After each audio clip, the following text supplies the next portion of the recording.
ராஜ் தொலைக்காட்சி நேயர்களுக்கு வணக்கம். ராஜ் தொலைக்காட்சி நேயர்களாகிய உங்கள் அனைவருக்கும் ராஜ் நியூஸ் தொலைக்காட்சியின் சார்பாக ஆங்கில புத்தாண்டு நல்வாழ்த்துக்களுடன் இந்த விவாத நேரம் நிகழ்ச்சியை தொடங்குகிறோம்.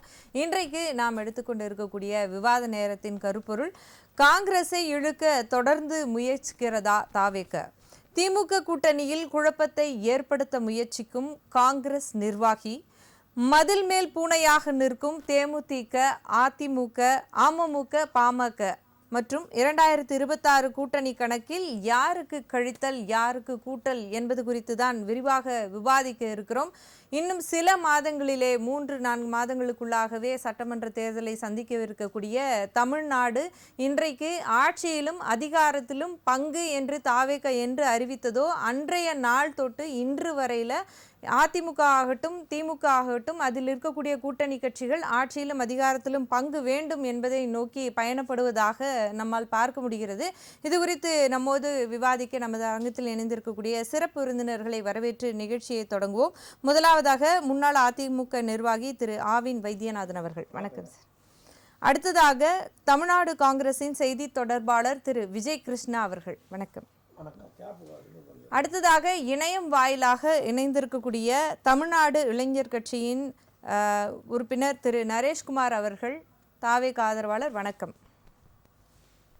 வணக்கம் சார். விஜய் கிருஷ்ணா சார், உங்களிடமிருந்து என்னுடைய கேள்வி வைக்கிறேன். இன்றைக்கு திமுக கூட்டணி மிக பலமான கூட்டணியாக இருக்கிறது என்று நீங்கள் சொல்லிக் கொண்டாலும் கூட தொடர்ச்சியாக உட்கட்சி பூசல்கள் பொதுவெளியில் பூதாகாரமாக வெடித்து கொண்டு இருக்கக்கூடியதை நம்மால் பார்க்க முடிகிறது. இதனால் உங்களுக்கு கூட்டணியில் சிக்கல் ஏதேனும் இருக்கிறதா? என்ன உட்கட்சி பூசல்? எனக்கு ஒன்றும் புரியல நீங்கள் சொல்றது. அதாவது பல வாட்டி ரொம்ப தெளிவாக சொல்லியாச்சு, சரிங்களா?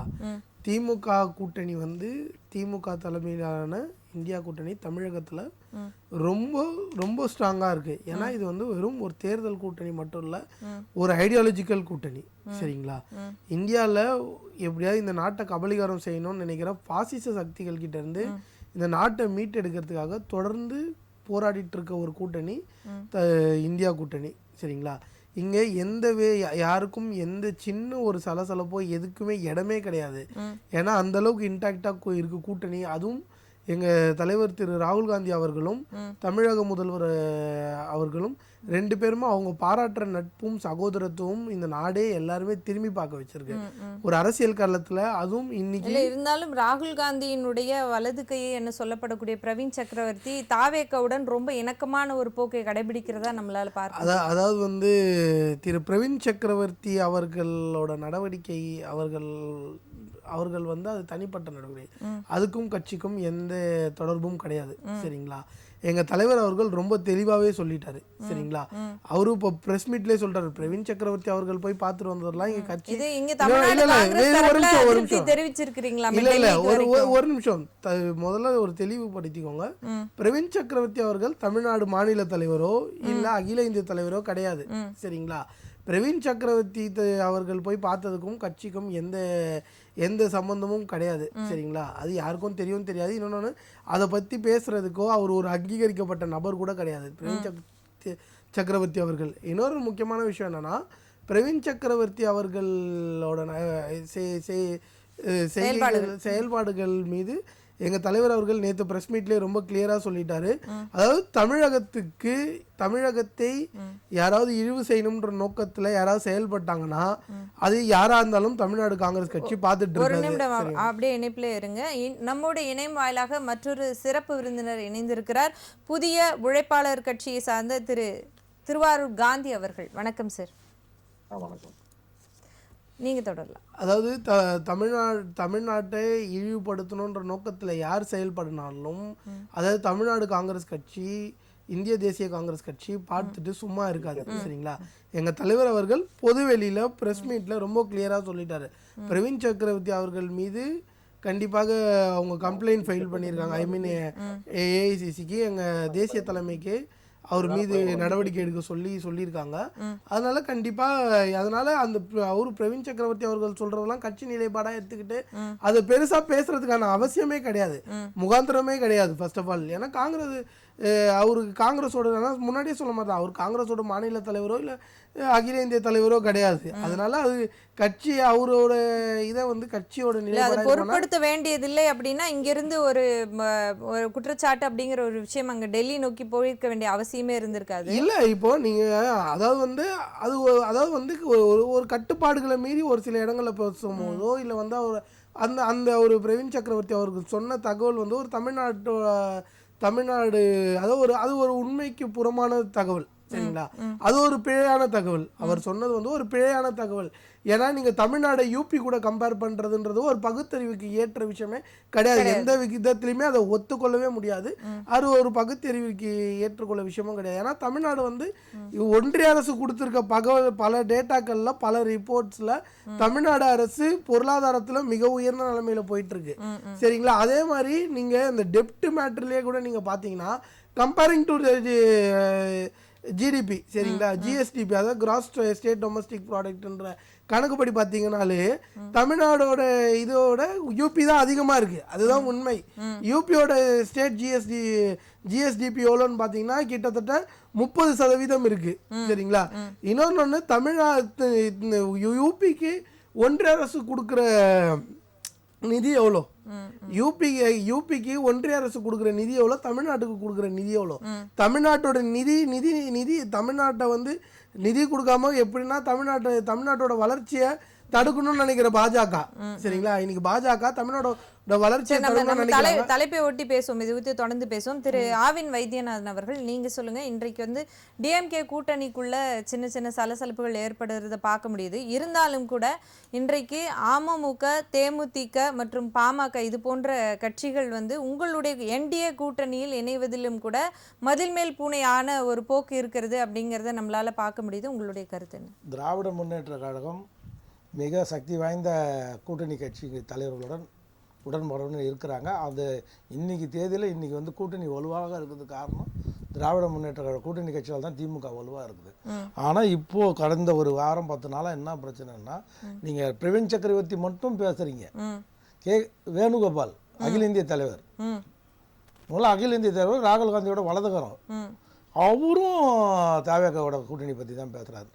தமிழ்நாட்டை மட்டும் பேசலாம், புறமான செய்தி எது பேசினாலும் ஆதாரத்தோட எல்லாருக்கும் தெரியும். ஆதாரம் தான் நிரூபிங்க சார், ஆதாரம் தான், ஆதாரத்தை காட்டி பேசுங்க சார், ஆதாரத்தை காட்டி பேசுங்க. இல்ல இல்ல இல்ல தவறான தகவல் சொல்லும்போது நான் கண்டிப்பா குறுக்கிடுவேன். இன்னும் கொஞ்சம் இல்ல இல்ல தவறான தகவல் சொல்லும்போது நீங்க எப்படி குறுக்கிடுவீங்க? ஆதாரம் மாற்ற விஷயம் நான் அதிகமா குறுக்கிடுறேன். ஆதாரமே இல்லாம உங்க மனம்போக்குல பிரவீன் சக்கரவர்த்தி காங்கிரஸ் கட்சிக்காரர் கூட இல்லன்னு அவர் சொல்லுவாரு. அதுக்கு உங்ககிட்ட ஆதாரம் தானே உறுப்பினர் எத்தனை உறுப்பினர் காமிக்க முடியாது சத்தியமூர்த்தி. இது வந்து அவங்க வந்து பாண்டிச்சேரி, கேரளா, தமிழ்நாடு மூணுத்துக்கும் விஜயோட பலம் நம்மளுக்கு தேவைப்படுது அப்படின்னு தான் பார்கெனிங் பவரை இன்னொரு படி பேர் தொடர்ந்து தொடர்ந்து ராகுல் எல்லாத்துக்கும் பேச முடியாது.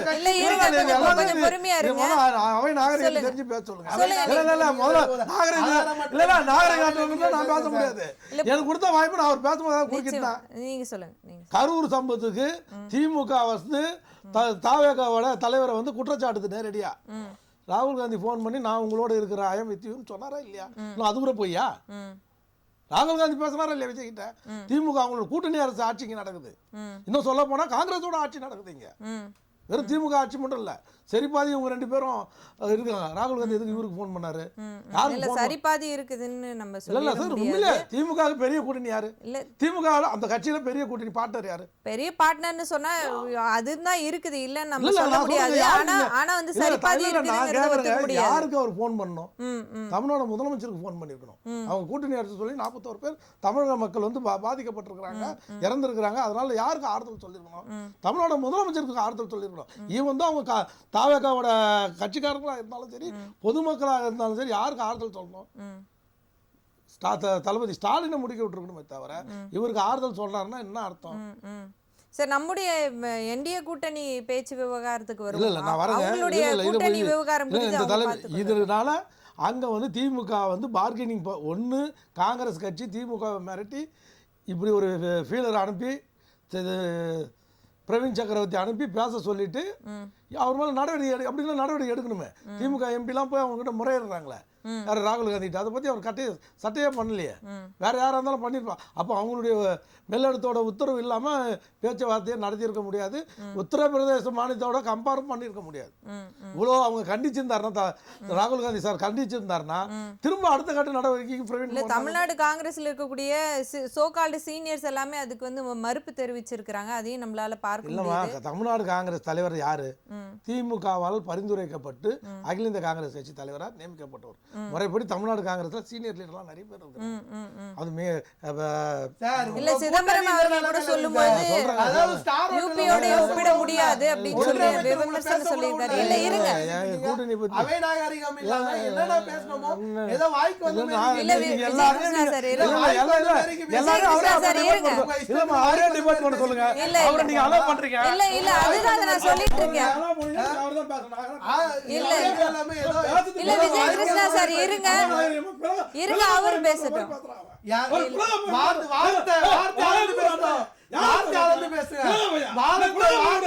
இல்ல இல்ல விஜயகிருஷ்ணா சார்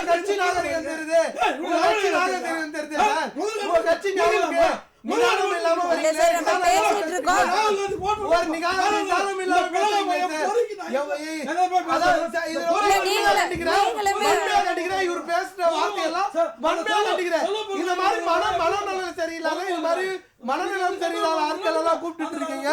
யார் என்ன வார்த்தையை உபயோகிக்கணும்னு தெரியல. பொது இடங்களை என்ன பேசணும்னு தெரியல. பொது இடத்துல என்ன பேசணும்னு தெரியல. வன்மையா கண்டிக்கிறேன். இந்த மாதிரி வார்த்தைகளை எப்படி இந்த அவை அனுமதிக்குதுன்னு எனக்கு தெரியல. இந்த மாதிரி பேசுறாரு, இதை எப்படி அனுமதிக்கிறது? இந்த மாதிரி இந்த இடத்துல நான் இருக்க மாட்டேன். இந்த மாதிரி ஒரு விருந்தினரை இவ்வளவு அசிங்கமா இழிவா பேசுறாரு. இல்ல இவரே இழிவா பேசுறாரு. யாராவது ஒருத்தராவது பொறுமையா போகணும் சார். நான் சுயமரியாதையை இது கெடுக்கிறாரு. சுயமரியாதைக்கு எப்படி அவருக்கு இல்ல இல்ல அவர் என்ன வார்த்தையை பேசுறாரு நீங்க பாத்துட்டு வேடிக்கை பார்த்துட்டு இருக்கீங்க சார். என்ன வார்த்தையை சார் பேசுறாரு அவரு?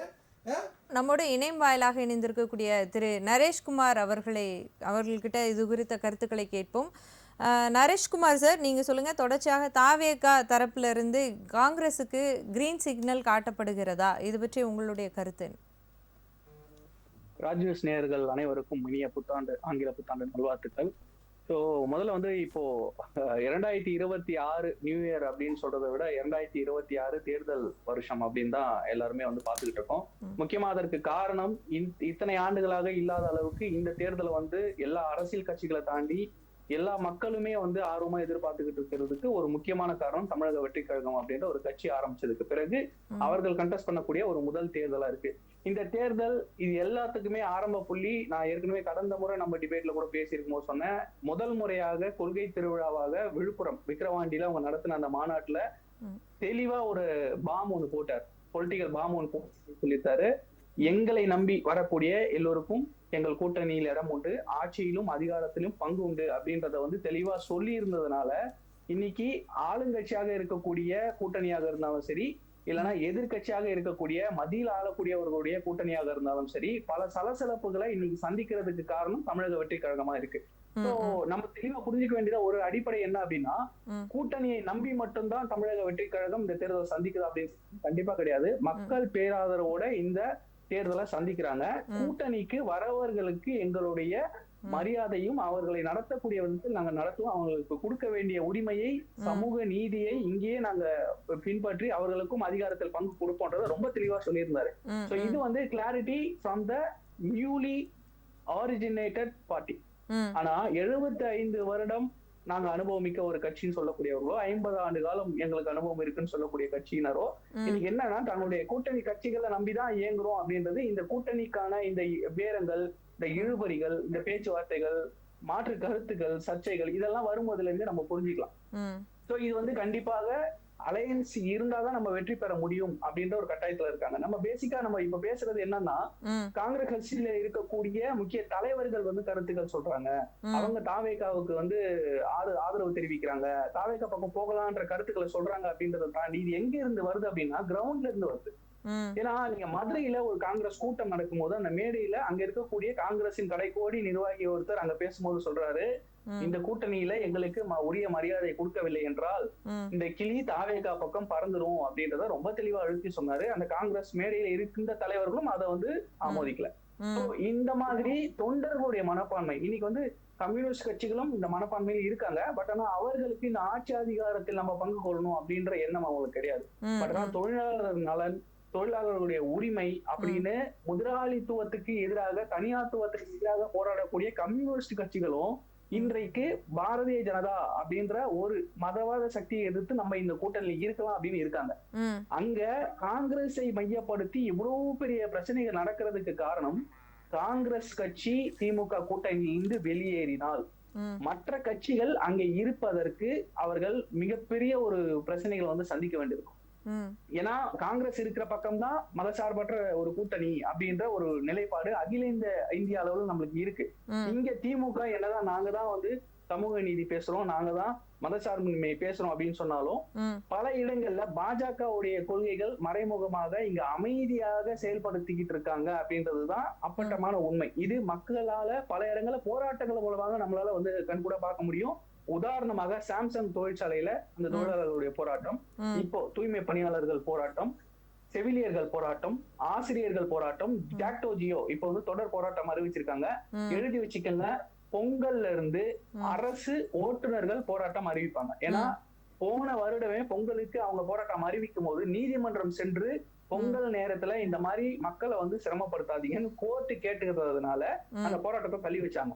அவருடைய ஓய்வூதியம், அவருடைய கிராஜுவிட்டி, அவங்க கொடுக்க வேண்டிய செட்டில்மெண்ட் பணம் எதுவுமே கொடுக்காம கிட்டத்தட்ட 10 வருடங்களுக்கு மேலதான் அவங்களுடைய பிடித்தம் வைத்திருக்கக்கூடிய பணத்தை கொடுக்காம இந்த அரசு எங்களை ஏமாற்றுகிறது அப்படின்றது அவங்களுடைய குற்றச்சாட்டு. இவங்க எல்லாருமே ஏதோ ஒரு கட்சியோட அசிஸ்டரா இருப்பாங்க. ஏன்னா வந்து தொழிற்சங்கங்களா இருக்கட்டும், இல்லைன்னா வந்து இந்த கட்சியை சார்ந்த சில அமைப்புகளா இருக்கட்டும், இவர்கள் எல்லாருமே ஏதோ ஒரு கட்சியை சார்ந்து இருப்பாங்க. ஆனா நமக்கு ஒரு பிரச்சனை வரும்போது நம்ம கட்சி நம்மளை காப்பாற்றும் நினைக்கக்கூடிய கட்சிகள் சார், நீங்க வந்து டிஎம்கே மேல நிறைய நீங்க குற்றச்சாட்டுகள் வைத்திருந்தாலும் கூட ஒரு மாற்றம் என்பதை நோக்கி எல்லாரும் வந்து தாவேக பக்கம் பயணிக்கிற மாதிரி தான் நீங்க சொல்றீங்க. அப்படி இருந்தாலும் கூட இன்னைக்கு பீப்புள் ஸ்ட்ரென்த் அப்படிங்கிறத தாண்டி இந்த பொலிட்டிக்கல் ப்ரெஷரை தாங்கக்கூடிய அளவிற்கு திரு விஜய் அவர்களுக்கு ஸ்டாமினா இருக்கிறதா என்ற ஒரு கேள்வியும் பரவலாக பேசப்பட்டு வருகிறது அரசியல் விமர்சகர்களால். இது உங்களுடைய கருத்து என்னவாக இருக்கு?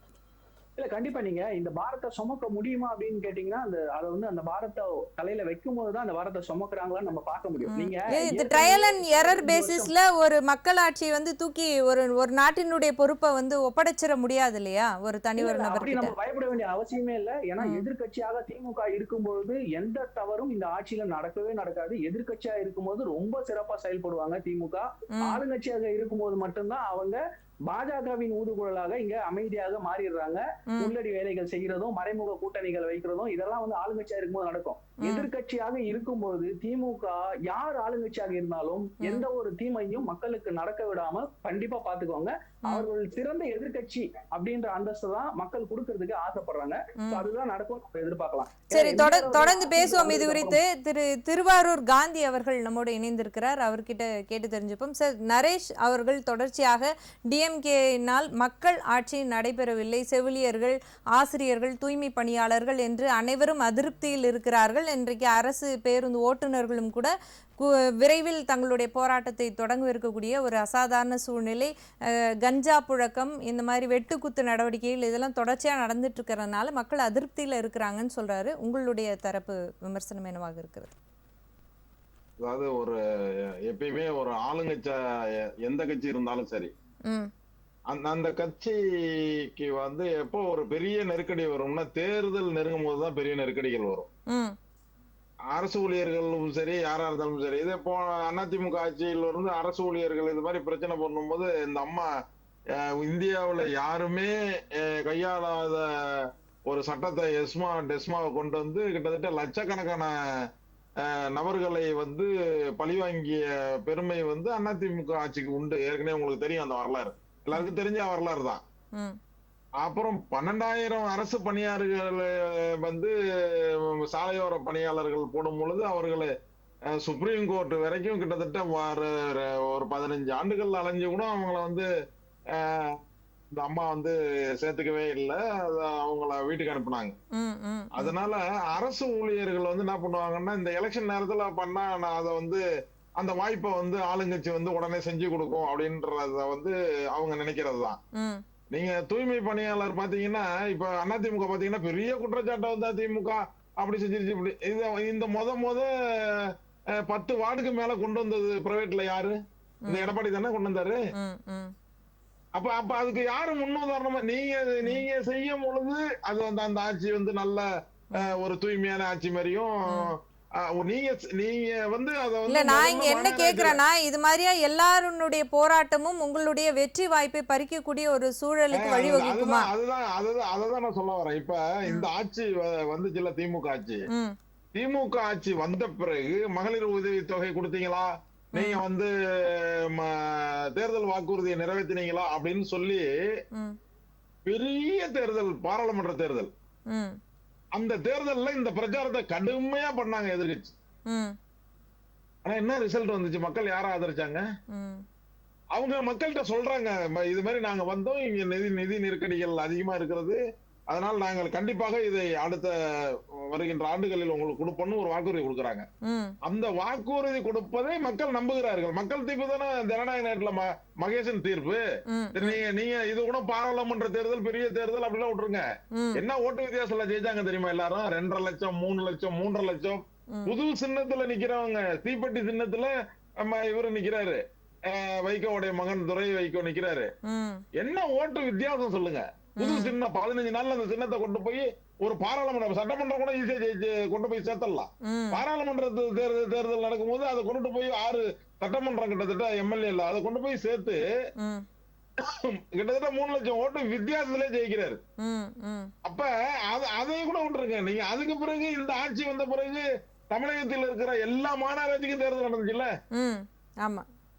அந்த தேர்தல், அதாவது ஒரு உள்ளாட்சி என்பது எப்படி, மக்கள் வந்து எங்க வீட்டுக்கே என்ன வேணும் அப்படின்றதுதான் உள்ளாட்சி தேர்தல். என் தெருவுக்கு என்ன வேணும், சட்டமன்றம் வேற, நாடாளுமன்றம் வேற, அது பெரிய ப்ராசஸ். அது இது வந்து என் வார்டுல ஒரு கவுன்சிலர் வேணும், என் வார்டுல ஒரு இது அப்படின்னு தேர்தல் நடக்கிறதுல தமிழகத்துல இருக்கிற எல்லா மாநகராட்சியும் யார் ஜெயிச்சா? திமுக தானே ஜெயிச்சு. அப்ப மக்கள் வந்து ஒரு தெளிவான ஒரு விஷயத்துல இருக்காங்க. சில விஷயங்களில் அரசாங்கத்திற்கு வந்து செய்ய முடியாத நெருக்கடிகள் வரும், அதை சரி பண்ணுவாங்க, அது வேற விஷயம். ஆனா இன்றைக்கு இருக்கிற அரசியல் சூழ்நிலையில் விஜய் அவர்களுடைய வருகைக்கு பிறகு ஒரு 2 திராவிட கட்சிகளுக்கும் ஒரு தடுமாற்றம் வந்துருச்சு அப்படின்ற மாதிரி இன்னைக்கு மீடியால வருது இல்ல? இது விஜயகாந்த் அவர்கள் கட்சி ஆரம்பிக்கும் போது வந்துச்சு, பார்த்திருப்பீங்க. வந்துட்டா இல்லையா? வந்து நிச்சயமா வந்து இப்ப என்ன நிலைமையோ அந்த மாதிரி ஒரு நிலைமை வந்துச்சு. இல்ல அப்படி விஜயகாந்தனுடைய வருகை நிச்சயமா ஒரு வாக்கு வங்கியை வந்து பிரிக்கக்கூடிய அளவுல தான் இருந்ததுங்கிறதையும் நம்மளால மறுக்க முடியாது இல்லையா? முதல் தேர்தலே 10% முதல் தேர்தல் அதுதான் சொல்றேன். 10% ஓட்டு வாங்கி நிரூபிச்சாரு. இப்படி ஒரு நெருக்கடி ஏன் வருதுன்னா, ஒரு புதிய கட்சி யார் வந்தாலும் சரி, அந்த கட்சி வந்து இன்னொரு கட்சியோட இணைஞ்சிட்டா நம்மளுக்கு வந்து வாக்கு வங்கி குறையுமோ அப்படி இப்படின்ற ஒரு பிரச்சனைகள் வரும். ஆனா திமுக பொறுத்த வரைக்கும் நீங்க ஒரு கணக்கு வச்சீங்க, இல்ல விஜயகாந்த் அவர்கள் எதிர்கட்சி தலைவராக அமரக்கூடிய சூழலை நம்மளால பார்க்க முடிஞ்சது இல்லையா? அப்படி இருக்கும் பொழுது விஜயின் அவர் தனியா நிக்கும் போது ஒரு எம்எல்ஏ தான் ஜெயிச்சாரு. அதுதான் கூட்டணி. அப்புறம் திமுக தனியா நின்னா அது கூட ஜெயிக்காது இல்லையா? திமுக தனியா நிக்க சொல்லுங்க. அப்போ இல்ல திமுக அவர் தனியா, நான் கேக்குது 2011ல இல்ல ஒரு சின்ன குறுக்கீடு 2000 இருங்க சார், அவரோட வைத்தியநாதன் சார் என்ன சொல்றாருன்னு கேட்டு சொல்லுங்க. விஜயகாந்த் 2011ல அம்மாவுக்கு சட்டமன்றத்தில் அம்மாவும் விஜயகாந்தும் அடிச்சுக்காத குறை, நாக்கெல்லாம் மடிச்சாரு, எல்லாம் பார்த்தோம். அதுக்கப்புறமும் கூட்டணி அண்ணன் பண்டூட்டியார் ஐயா வந்து பண்டூட்டி தலைமையில் கூட்டணி பேசி அந்த ஷோவும் பண்டூட்டியாரும் விஜயகாந்தை கூட்டணி கொண்டு வராங்க போயஸ் கார்டனுக்கு. கொண்டதுக்கு அப்புறம் அன்னைக்கு திமுக பிரதான எதிர்கட்சி, 50 ஆண்டு காலம் ஆட்சி அதிகாரத்தில் இருந்த ஒரு கட்சி, சுதந்திர போராட்ட காலத்துல இருந்து கட்சி 1949ல ஆரம்பிச்ச மாபெரும் இயக்கம் திராவிட முன்னேற்ற கழகம், அந்த இயக்கத்தை பின்னுக்கு தள்ளி விஜயகாந்த் எதிர்கட்சி அந்தஸ்துல வந்து உட்கார்ந்தார்.